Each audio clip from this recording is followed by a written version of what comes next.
Okay, try natin yung iMix CE12. Hanggang ngayon kasi hindi pa tayo tapos dito. May lumalabas kasi na issue.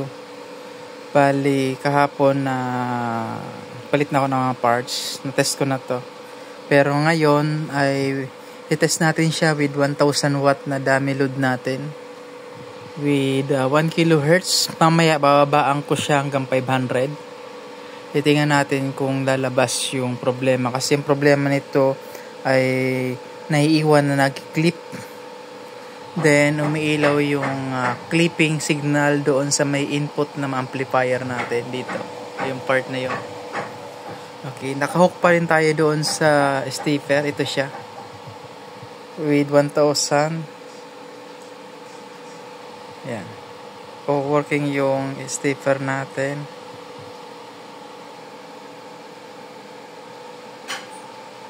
Okay, try natin na tingnan natin kung balance yung output ng channel 1 at channel 2. Ilipat lang natin yung scope.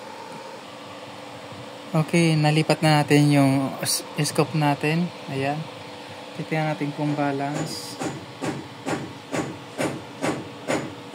Before clipping. Okay, kaya yan, tingnan natin. Ayun na tayo. Balance naman. I-test run natin muna yung amplifier with 1000 watt dummy load before clipping, kasi pag tinaasa natin kaunti, clipping na siya, pati doon may clipping na. Baba lang natin kaunti. Ayan.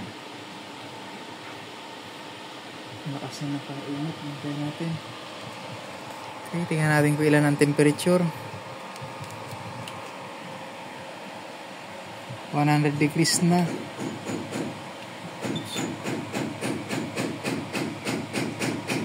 Red amplifier 31. Okay, then balance pa ang output. Ibaan na natin. Nag-trigger na kasi yung pan natin. Ayan. So okay naman yung output natin, left and right. Ayan. Okay, sana ayos na to.